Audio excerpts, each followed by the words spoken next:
Welcome back to another episode of Rear Naked Locks. On this episode, we're just talking UFC 319 results. Not sure what's going on with the graphic, but we'll get to that in a little bit. We're riding solo on this episode. Our boy Chato's in Vegas checking on Aaron Pico. Yeah, it's a small mix-up of schedules, so I'm riding solo today. Overall, for the event, we were up 3.17 units. Chato hit the around the world again. That one it cashed pretty easy. He had a MVP, Lupi, and Carlos Prates. We had another Bark Alley Bangers bet on Tim Elliott. The vet lesson, freaking Asakor made a couple mistakes, and Elliott took advantage of that. Unfortunately, the Rhino Rush did not hit, although I do think he should have. A terrible pick by me. I had Edson Barboza, but yeah. On to the next one. I think we had hit like 6 in a row, so we're due for a loss, but we'll bounce back. Play of the week. Yeah, we'll get to that one. That was probably our worst read, but it happens. It happens. But overall, though, I mean, it's a good week. Last week we were up 4 units. This week we're up 3.17 units. This is the kind of results we're looking for, But in that first fight, we had Levy Adiris versus Joseph Morales. Incredible fight, man. Incredible fight. I mean, when we first broke this fight down, we didn't know Levy would be minus 500. But if you actually watch Ultimate Fighter, you would see why he was lined that way. I mean, he was very dominant. He showed very good striking, very good grappling. And then Morales in that semifinal fight was controlled and held on the ground in round 3 against Imano Rodriguez. So I assumed the bookies and the public assumed that was going to happen again. We did have a Libya as a pick. Thankfully, we didn't bet it, but yeah, Joseph Morales looked incredible, man. He looked like the real deal. This guy, man, he showed good striking. He showed good grappling. His grappling ability was incredible, man. This guy leveled up a lot since he was my fighter. GG to him, man. I'm excited to see what his next fight is. Hopefully, Libya has a better showing because I think he's better than that. But I mean, only time will tell. And that second fight, I guess this one was pretty controversial. I did score it the same way as the judges, honestly. We had Karina Silva versus Diana Barboza. Diana pretty much dominated her in that first round. Beat her in the striking, beat her in the grappling. She judo threw her a couple times. It was looking like it was going to be a one-sided fight. And then Karina Silva kind of picked it up in that second round. I mean, I can see why it's a little controversial. But because towards the end of round 2, Barboza got her down, and Karina Silva locked her down with the triangle. I had two hands, and so I mean it was never like a deep submission, but she held her down and she was punching her. So I felt like that was the majority of the damage in round 2. I felt like Barboza kind of slowed down a little bit. It was short notice, but she did slow down a little bit. And then round 3, Karina Silva definitely won that. She was taking her down. She was beating her on the feet. I mean, Barboza did reverse position at the end of the round, but I don't think it was enough. But it was a good fight. I mean, Barboza probably wins it on full camp, though, honestly.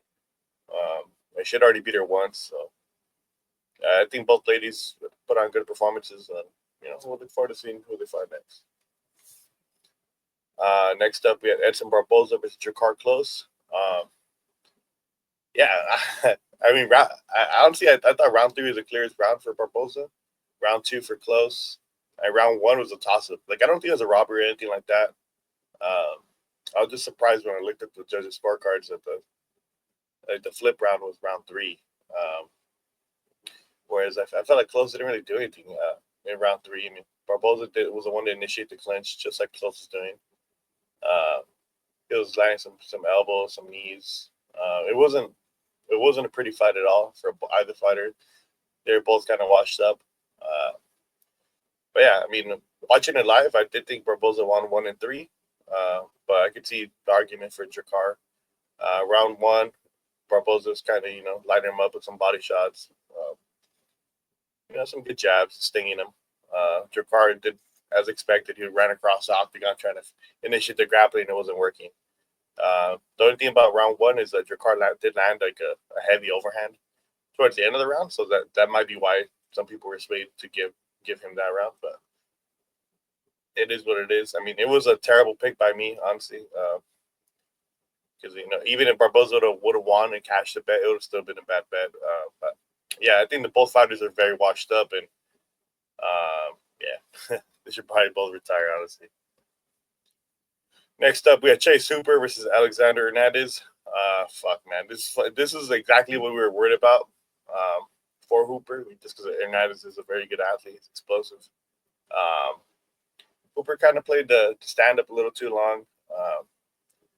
I kind of wish he would initiate the grappling more. Like Hernandez is the kind of fighter where like you have to get him tired. Like that's the play to beating him. You have to get him tired. You have to make him work. Whereas this was mostly a stand-up fight, and we're fighting at Hernandez's pace. And Hernandez was just timing him up the whole round. And unfortunately for us, he landed the perfect strike that put Hooper down. I thought the stoppage was justified, though. There was a couple seconds left. Good performance from Hernandez, man.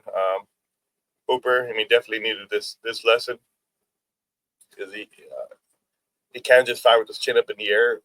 Or if he's gonna like fight like that, he has to be constantly initiating the grappling sequences. His cardio is superior, so I don't know what took him so long to get going, but hats off to Alexander Hernandez. He looked good. And that next fight, we had Jessica Andrade versus Lupi Godinez. I was surprised Andrade actually came to fight, but she did look a little flat. Like it looked like she wasn't as good a shape. It's like she was a little soft in the stomach area. But Lupi looked good, man. She's superior with the striking. She was initiating the grappling, even if she wasn't getting it right away, she was still initiating it. She thought a very good game plan, but Andrade looked motivated. I just don't think she has it anymore. At least not like that. Yeah, I mean, Andrade did win round 3, but I mean, it's just too little, too late. I mean, she didn't do enough damage. Okay, she landed clean a couple times, but I mean, it didn't really affect Lupi too much. But yeah, Lupi finally showed up. She had a good game plan the whole fight. Exactly what we wanted. I mean, her odds were minus 140, minus 146, something like that. That was free money. After that, we had GM3, Gerald Meeshart versus Mikhail Lachechik. Man, this is an ass beating. I mean, we said it when we broke it down. Mikhail's all of his wins are round 1, and when it goes beyond that, he typically loses. But honestly, the way the fight played out, I think he would have won even if the fight extended. He probably could have won the decision if he wanted to. GM3 looked completely washed, man. He looked slow and sluggish. I think all the battles and the wars are catching up to him. I mean, this dude has a ton of fights. He's got over 50 fights. I think his time is up. But Mikhail, he definitely looked like he leveled up. He was patient with the striking. He did jump guard after he hurt GM3, but he made sure when he hurt, like that he was hurt completely, and he was landing vicious ground and pound. Very good performance for Mikhail. We'll see. We'll see who he gets matched up with next. I'm still not convinced. He's leveled up too much, but only time will tell as well. And then finally, that main card, we had Tim Elliott versus Kaya Sakura. It was a competitive fight. Sakura was landing some good strikes in the feet. Tim Elliott was being super awkward and giving him fits. Like he was getting tagged, but I mean, he would return and hit Sakura with something on the way out. I mean, in that round 1, once I saw Tim Elliott get the takedown, I was like, okay. And now we're in a fight. Sakura needs to be ready. He can't make any mistakes. If it goes down to the mat, Tim Elliott's going to keep mat returning them.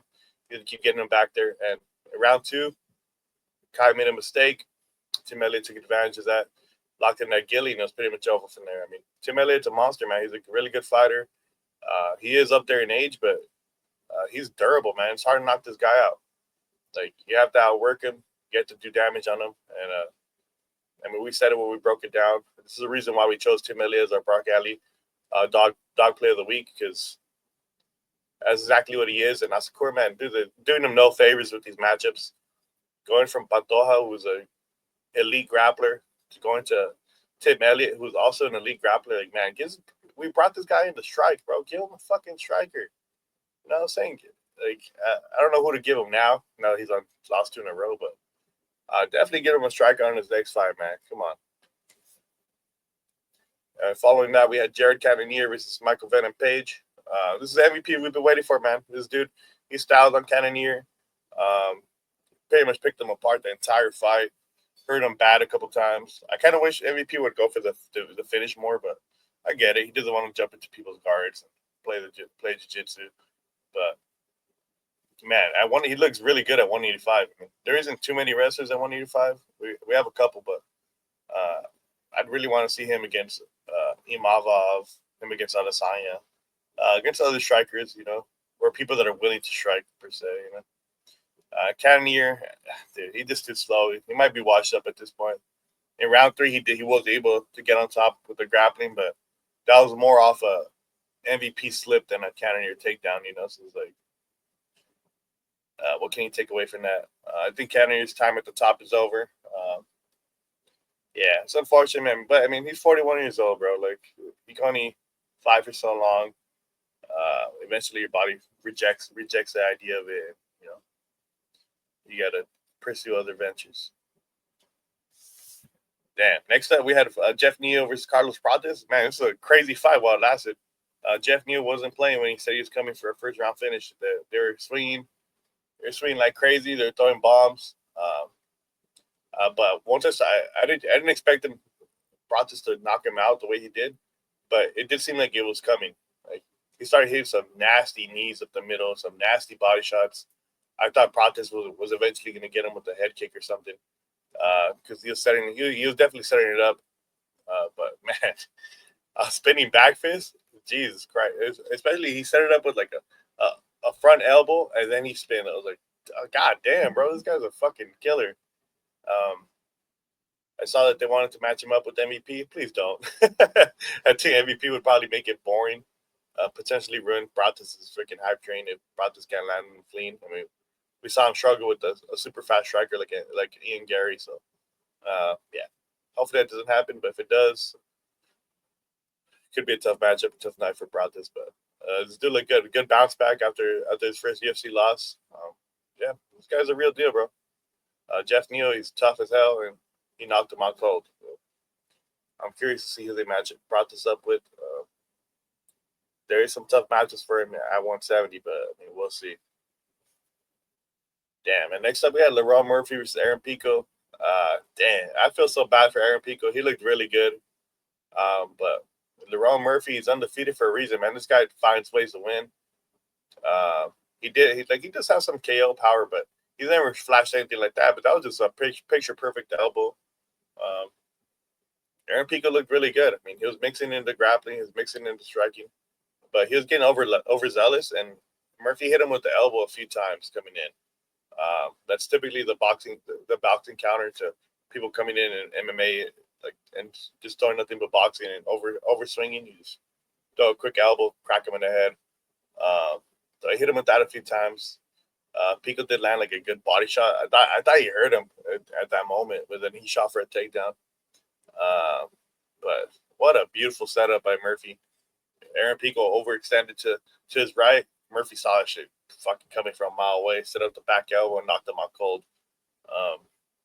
It was a vicious KO, man. I think Movsar Evelev is the biggest loser of this fight because I think Lerone Murphy is a rightful number one contender.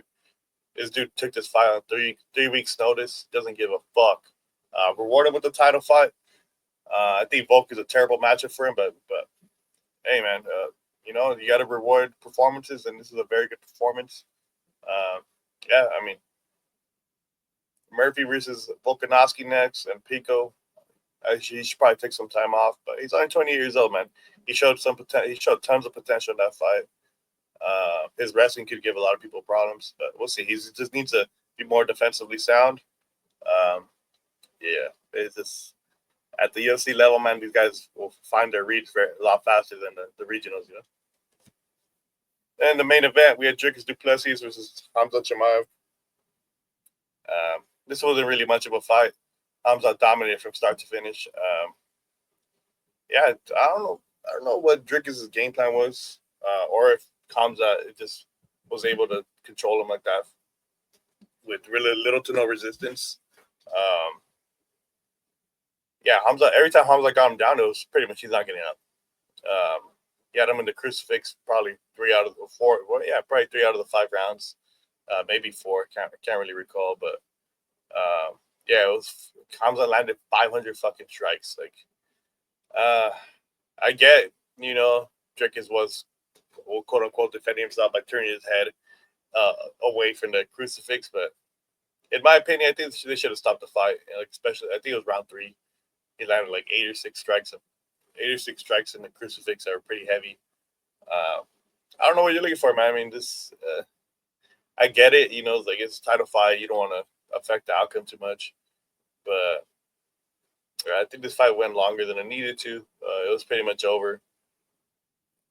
I get Dricus did get on top in the 5th round, but there was no real threat there, honestly. It's more Chimaev just fucking rushing and getting overzealous and falling over and Dricus getting on top. Yeah, it's a tough fight, tough visuals. I mean, Dricus, he was due for a loss.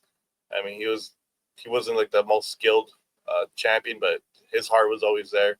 He would just outdog people, but you can't outdog a wolf, So I mean, I'm curious to see who they got matched up with next. Dricus du Plessis and Brendan Allen have a lot of beef. I'd say you run that fight next. And Khamzat Chimaev, he says he wants to fight in October. I know one fighter took no damage in their fight, Fluffy Hernandez, run in October, And then we'll see how that fight plays out. Winner could either fight Renier de Ritter, or they could fight Kyle Braulio or Imavov, depending on who wins in that fight. But so some exciting fights to make. Super good performance to Chimaev. I wish I would have got the finish, but maybe with a different ref, maybe they stop it, or maybe the corner stops it. But that was domination, man. I can't really complain too much about the performance. That was domination from start to finish. This isn't some chump that he was manhandling on the ground. This is a champion, the 185 champion of the world, and he was holding him down like nothing. It was honestly super impressive. But that's it for the recap. We're gonna start getting into our bets. I'm gonna talk about Chato's bets because he's not here for this video. For his around the world, he did pick Lupe Godinez, Michael Page, and Carlos Prates. I think for the way these 3 performed, the odds were pretty good, man. Plus 267. That's Chato's biggest hit to his date. He usually tries to go to like plus 100, plus 150 range. He swung for the fences in this one. A lot of people were kind of disregarding Lupe in this fight, and he believed in her from start to finish, and it worked out for him. She performed well. MVP performed well. Carlos Prates is a fucking murderer. Really, really good picks by Chato. He's down here 2 in a row. I'm curious to see who he has next week because, UFC China, we got some pretty suspect fights in that one, but we'll see what he comes up with. All right. For my Rhino Rush, we called it the Unk Parlay this time. Just got to pick 2 Unks. Unfortunately, Diego Ferreira didn't fight, but we did have some Barbosa. Like I said in the breakdown, I did think Edson won. According to the verdict scorecards, other people thought he won it too. But I don't know if people are biased just because Edson's a popular fighter and Drakkar not so much. But horrendous fight, terrible fight. Watching the fights play out, I definitely missed some good opportunities, some good looks, and yeah, not my best performance. I will definitely bounce back next week. I want to say I had hit like 5 or 6 in a row, so I was on a little bit of a hot streak. It's unfortunate I lost in a freaking super close decision, especially when the line got steamed the way it did, which is also pretty suspect, man. Freaking Barbosa went from minus 150 to minus 115 the day of the fight, and then we get a controversial decision. But I don't know, whatever. On to the next. GG to Drakkar. It was 2 vets going at it, and one vet came through. I thought Drakkar did way more damage though. If we're judging the whole fight overall, Drakkar definitely won. But round by round, it's a lot closer. But good performance from Drakkar. He did land. He surprised me a lot with the boxing. But yeah, terrible pick by me. And then for our Bark Alley Bangers play, just like Andre Feely last week, I feel like we did really good scooping out the the dog that we liked. I mean, we picked a few in this card, and the other ones lost. So like me and Chato were discussing Barboza, Deoni Barboza, Gerald Mearshart, Tim Elliott. Those are our three options that we're thinking of, and luckily for us, I mean, we've been doing really good at picking them apart and figuring out which one to actually go with. Because I mean, Tim Elliott, I mean, he performed exactly how we thought he was going to perform. I mean, even if he would have lost that fight, that's exactly what I wanted from him. I wanted to get in Kai's face. I wanted to make it dirty, take him down a couple times. That's exactly the way I wanted him to fight. And luckily for us, I mean, he was able to get the finish. It's unfortunate that he finished a legitimate prospect, but the UFC is doing them no favors. But again, this is the UFC level, so if you're not up to par, you will get drowned. So super good performance from Tim Elliott, 2-year layoff, coming in and finishing a hot prospect like Asakura with the guillotine. Hey, man, reward him with a good fight. He's 38 years old. I mean, if he's going to have any run, it's going to be now. So, yeah, super good performance from Tim Elliott. I'm really proud. Super good fight. And for our lock of the week, we had Khamzat Chimaev, who came through and blanketed Dricus. Not the most exciting fight, but he did what he had to do. I mean, you have somebody in a crucifix for that long. It's like, come on, man. Just stop the fight. And then we had Chase Hooper. He played the striking game a little too long with Hernandez. Hernandez was the better striker. Well, I want to say better striker, but he was the heavier hitter of the two. And he just landed the picture perfect punch. I mean, well, what can you say to that? It's like it is what it is. Well, I don't know exactly what Hooper's game plan was. He probably should have gone for more takedowns. But it's hard to say how the whole fight would have played out because I mean, he stopped him in one. But yeah, we need to do better with our play of the week. I mean, I don't know why we chose Hooper. Honestly, we were more confident in MVP and Pratis. But yeah, we try to not reuse the same fighters, and we fucked up. But overall, though, guys, we did make 3.17 units. So if you did match the 4 bets, 1 unit on each, like like we do, yeah, you made money. So it was a good night for you. So there's no reason to complain. 3 units. I mean, that's 7 units in the last 2 weeks. So we're gonna ride that momentum onto the UFC China. I do like a few dogs on there, but I need to watch the tape and discuss with Chato, and we'll see where we end up with. But overall, guys, that's it for the recap. Tuesdays, bets and breakdowns. That's not going to change. On Wednesdays, I need to update the graphic. I just noticed, but Wednesdays will be Contender Series recaps. We didn't really do one for this last week because we still had an episode of the Ultimate Fighter, but that'll be the switch up. We'll do a Contender Series recap for Wednesday. Then we'll have our usual event recaps for Sundays. Hope you guys enjoyed the recap. I hope you guys matched the bets. Yeah, we're in a hot streak, man. So it's like now's the time to start matching the bets, or just come in here for the vibes. We appreciate everybody that liked the video, everybody that came in to support. We got pretty good views this week, so I appreciate everyone that tuned in. I'll see you in the next one. Peace.